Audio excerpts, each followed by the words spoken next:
Hello दोस्तों, स्वागत है आपका अपने channel math research centre Aryan sir पर। तो फ्रेंड्स, आज हम पढ़ाई करने वाले हैं साइंस का। साइंस जो हमारा रेलवे ग्रुप डी का प्रीवियस क्वेश्चन है।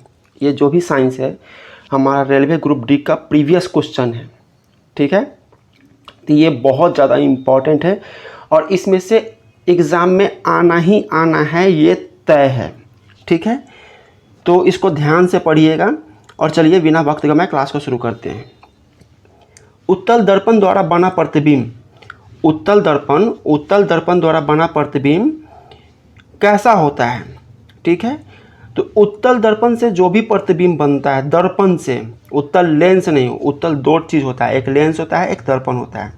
तो उत्तल दर्पण से बना प्रतिबिंब काल्पनिक और सीधा होता है, ठीक है। काल्पनिक और सीधा, ऑप्शन नंबर सी आपका सही आंसर है, ठीक है। अगला क्वेश्चन देखते हैं। क्वेश्चन नंबर 2, गोलीय दर्पण की फोकस दूरी उसकी वक्रता त्रिज्या की आधी होती है। गोलीय दर्पण की फोकस दूरी उसकी वक्रता त्रिज्या की आधी होती है। ऑप्शन ए हमारा सही आंसर है, ठीक है। क्वेश्चन नंबर 3 में आपका आता है हजामत बनाने के लिए किस दर्पण का व्यवहार किया जाता है। कहने का मतलब है कि सैलून में जो आईना लगा होता है उसमें कौन सा दर्पण होता है, ठीक है। तो अभी तो नॉर्मली जितना सैलून है वो सब कोई प्लेन मिरर का यूज करता है, लेकिन एक्चुअल में होना चाहिए अवतल दर्पण। क्या होना चाहिए? अवतल दर्पण। ऑप्शन नंबर बी हमारा सही आंसर है, ठीक है। द्रव का अपेक्षित घनत्व मापा जाता है। द्रव का अपेक्षित घनत्व मापा जाता है हाइड्रोमीटर से द्रव का अपेक्षित घनत्व मापा जाता है, ठीक है। क्वेश्चन नंबर 5, दूध की शुद्धता किस यंत्र से मापी जाती है। दूध का शुद्धता मतलब दूध में कितना परसेंट दूध है और कितना पानी मिला हुआ है, इसको मापा जाता है लैक्टोमीटर से। Option number A lactometer, option number A हमारा सही आंसर है, ठीक है। अगला क्वेश्चन देखते हैं। क्वेश्चन नंबर 6, मोटर गाड़ी के चालकों के सामने लगा रहता है। मतलब जब मोटर गाड़ी कोई भी हो, मोटरसाइकिल हो या कार हो, उसके दोनों तरफ दाएं और बाएं साइड में जो साइड मिरर लगा होता है, वो साइड मिरर में कौन सा दर्पण यूज होता है, ठीक है। कौन सा दर्पण यूज होता है? तो उसमें जो यूज होने वाला दर्पण है वो है उत्तल दर्पण। ऑप्शन ए हमारा सही आंसर है, ठीक है। फोटोग्राफिक कैमरे का अभिदृश्यक होता है उत्तल लेंस। फोटोग्राफिक कैमरे का अभिदृश्यक होता है उत्तल लेंस। ऑप्शन बी हमारा सही आंसर है, ठीक है। ऑप्शन बी हमारा सही आंसर है। क्वेश्चन नंबर 8, पानी में हवा का बुलबुला किस तरह कार्य करता है। पानी में हवा का बुलबुला किस तरह कार्य करता है।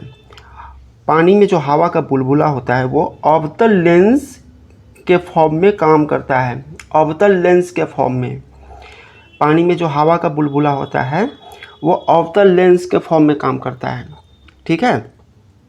अगला क्वेश्चन देखते हैं। 9 नंबर, वायुमंडल की आर्द्रता मापी जाती है, ठीक है। इसको कह सकते हैं कि हवा का ह्यूमिडिटी। वायुमंडल की आर्द्रता मापी जाती है, ऑप्शन है इसका ए हाइग्रोमीटर से। ऑप्शन है इसका ए हाइग्रोमीटर से। क्वेश्चन नंबर 10, भूकंप मापी यंत्र है। भूकंप को किस यंत्र से मापा जाता है।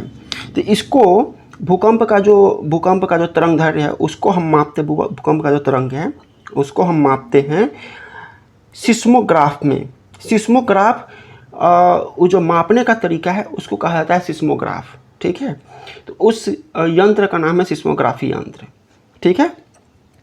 क्वेश्चन नंबर 11, ध्वनि की तीव्रता मापी जाती है। ध्वनि की तीव्रता मापी जाती है डेसिबल में। किस चीज़ में? डेसिबल में। ऑप्शन ए हमारा सही आंसर है, ठीक है। मानव रेटिना पर बना प्रतिबिंब होता है। इंसान की आँखों में किसी वस्तु का जो प्रतिबिंब बनता है वो होता है हमारा वास्तविक एवं उल्टा। वास्तविक एवं उल्टा मतलब किसी भी चीज़ को हम देखते हैं तो वो मुझे उल्टा आँख में प्रतिबिंब बनता है, तब हम उसको सीधा देख पाते हैं। अगर सीधा आँख के अंदर प्रतिबिंब बनता तो वो मुझे उल्टा प्रतीत होता। ठीक है, अगला क्वेश्चन देखते हैं। अगला क्वेश्चन में कह रहा है जब कोई वस्तु को दो समांतर समतल दर्पण के बीच रखी जाती है तो बने हुए प्रतिबिंब की संख्या होगी। ध्यान दीजिएगा, ये ना न्यूमेरिकल बेस्ड क्वेश्चन है। जब दो वस्तु को दो समांतर समतल दर्पण के बीच रखी जाती है तो बने हुए प्रतिबिंबों की संख्या होगी। कितना होगा इसमें? अनंत, अनंत होगा। ठीक है, क्योंकि दो समतल दर्पण हैं तो अगर उसे थोड़ा सा दो समतल दर्पण एक दूसरे के सामने रखते हैं तो इसका इमेज उसमें, उसका इमेज उसमें, उसका इमेज उसमें, उसमें अनंत प्रतिबिंब बनता है। ठीक है, क्वेश्चन नंबर 14। क्वेश्चन नंबर 14, हृदय की गति सुनने के लिए किस यंत्र का प्रयोग किया जाता है? मतलब डॉक्टर जिस चीज़ से हार्ट बीट को सुनते हैं उसे कौन सा यंत्र कहा जाता है? स्टेथोस्कोप। क्या कहा जाता है? Stethoscope. Option C, option C हमारा सही आंसर है। उसे आम भाषा में आला भी बोलते हैं। क्या बोलते हैं? आला। ठीक है, क्वेश्चन नंबर 15। क्वेश्चन नंबर 15 में दिया हुआ वायुमंडलीय दाब की माप की जाती है। वायुमंडलीय दाब की माप की जाती है बैरोमीटर से। ऑप्शन डी हमारा सही आंसर है। ठीक है, क्वेश्चन नंबर 16, सरल सूक्ष्मदर्शी में वस्तु को रखा जाता है। मतलब सरल सूक्ष्मदर्शी है जिसको माइक्रोस्कोप हम बोलते हैं। माइक्रोस्कोप में कोई भी वस्तु को जिसको हम देखते हैं उसको कहाँ पे रखा जाता है? ठीक है, तो उसमें रखा जाता है आपको लेंस और प्रकाश केंद्र के बीच। लेंस और प्रकाश केंद्र के बीच। ऑप्शन ए, ऑप्शन ए हमारा सही आंसर है। ठीक है, क्वेश्चन नंबर 17। क्वेश्चन नंबर 17 में आपको दिया हुआ है वनस्पति तेलों से कृत्रिम घी बनाने में किस उत्प्रेरक का प्रयोग किया जाता है? वनस्पति तेलों से कृत्रिम घी बनाने में किस उत्प्रेरक का प्रयोग किया जाता है? वनस्पति तेल, डैट मीन्स कि पाम ऑयल से आप डालडा सुने होंगे। डालडा को बनाने में किस उत्प्रेरक का प्रयोग किया जाता है? ऑप्शन सी, निकिल का। निकिल का प्रयोग किया जाता है। Question number 18। क्वेश्चन नंबर 18 में अमोनिया गैस बनाने की हैबर विधि से किस उत्प्रेरक का प्रयोग किया जाता है? अमोनिया गैस बनाने की हैबर विधि में किस उत्प्रेरक का प्रयोग किया जाता है? ऑप्शन ए, लौह चूर्ण का। किसका? लौह चूर्ण का। मतलब आयरन डस्ट, आयरन का जो चूर्ण होता है उसी का प्रयोग किया जाता है। क्वेश्चन नंबर 19, अवतल दर्पण। अवतल दर्पण में वस्तु का प्रतिबिंब दर्पण के पीछे काल्पनिक सीधा तथा वस्तु से बड़ा बनता है जब वस्तु होती है। ध्यान दीजिए, सबसे इम्पोर्टेंट पॉइंट यही है। कौन सा प्रतिबिंब बन रहा है पहले ये ध्यान से सुन लीजिए। अवतल दर्पण में वस्तु का प्रतिबिंब, अवतल दर्पण है, वस्तु का प्रतिबिंब काल्पनिक बन रहा है, सीधा बन रहा है और वस्तु से बड़ा बन रहा है जब वस्तु होती है। वस्तु कहाँ पे होती है? तो वस्तु इसमें होती है फोकस और ध्रुव के बीच। फोकस और ध्रुव के बीच मतलब इसमें वस्तु दर्पण के एकदम निकट होता है, एकदम निकट, फोकस एवं ध्रुव के बीच।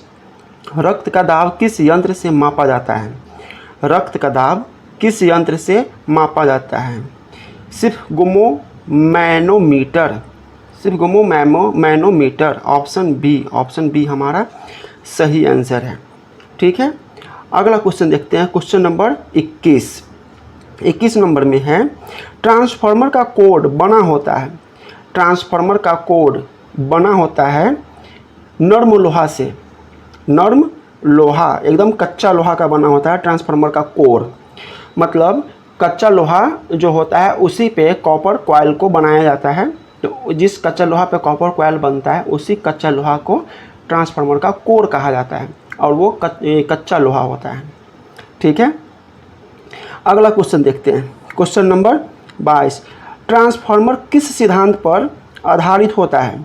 ट्रांसफार्मर किस सिद्धांत पर आधारित होता है? विद्युत चुंबकीय प्रेरणा के नियम पर।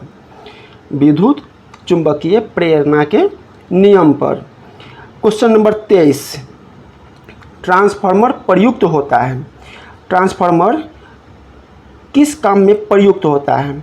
ठीक है, ऑप्शन डी, एसी वोल्टेज में उपचयन या अपचयन करने के लिए। उपचयन या अपचयन का मतलब होता है एसी वोल्टेज को बढ़ाने या घटाने के लिए ट्रांसफार्मर का यूज़ किया जाता है। फॉर एग्जांपल 440 वोल्ट का करंट आ रहा है और आगे हमको सप्लाई भेजना होता है 220 वोल्ट का, तो ट्रांसफार्मर में 440 वोल्ट इनपुट करेंगे और उसमें से आउटपुट निकलेगा 220 वोल्ट का। अब सब ट्रांसफार्मर में ऐसा नहीं होता है। किस काम के लिए ट्रांसफार्मर को, मतलब ट्रांसफार्मर को क्या काम करना है उसी के हिसाब से उसको बनाया जाता है और वो ट्रांसफार्मर सिर्फ वही काम करता है।